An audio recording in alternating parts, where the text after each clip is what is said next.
Good evening, everybody.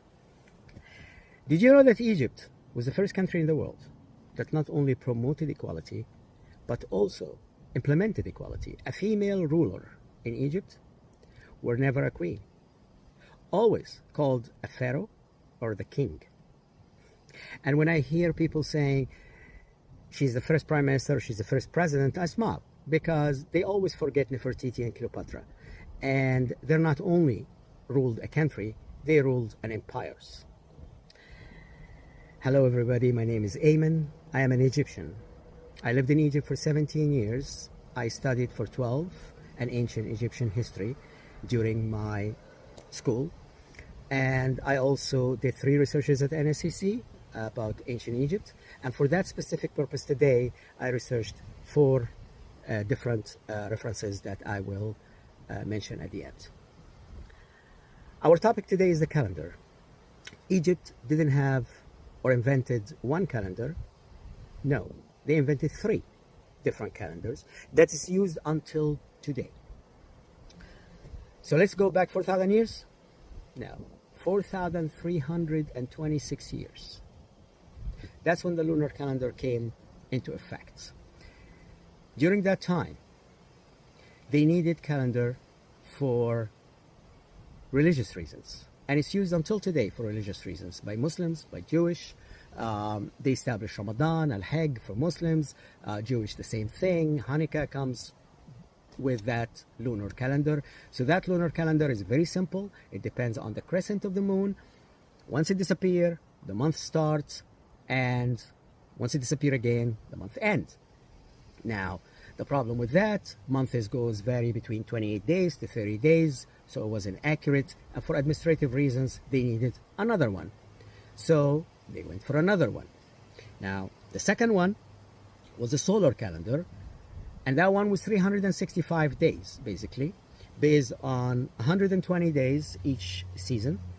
And that would leave us with 5 days at the end, which was a separate month that they added to the calendar to make it 365 days. Yet they were still using a day and a quarter, and that's when Augustus calendar came along.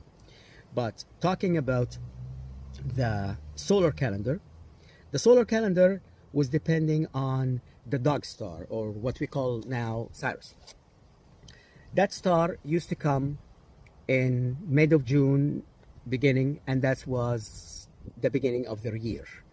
And every time they see it, that's when the year starts, and they start counting 365 days, and then the star will come again to make them sure. And when that star was late a day or a day in some, that's when they start realizing that the 360 is not good, and they start adding a little bit until they fix it on 365 days. That left them with a day and a quarter, but they were okay with that because they said every 1462 years or something like that, I'm not sure of the number, that they will adjust another year. But that, of course, is not practical.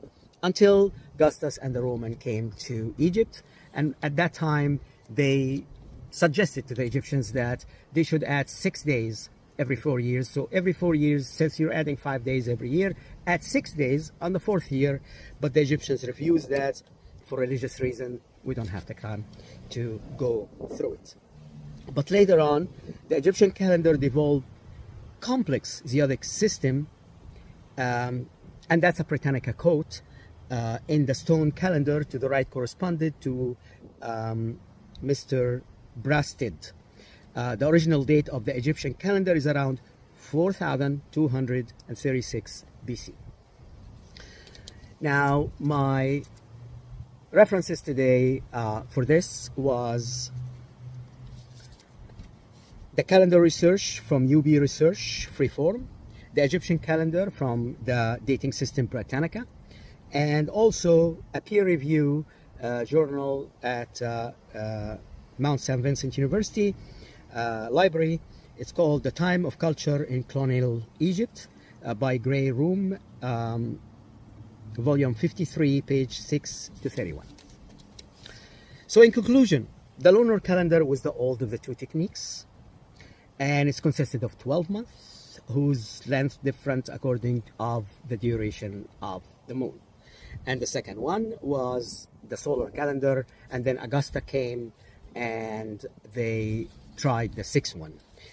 Now, the Egyptian calendar, which is the 365, the one that does not have the leap year at the end, is still used by the Coptic Church until today in Egypt, which is very interesting actually. So, in conclusion, among all triumph of Egypt culture, and they have many, trust me, there was beyond all uncertainty the establishment of the solar calendar, with a year covering 365 days in primary Persian, was to help in planning seasonal work, administrative purposes, and government purposes, to end up with a very sophisticated system of calendar. Thank you very much for listening, and next time we'll get into more depth about the calendar. You have a great day. Bye-bye.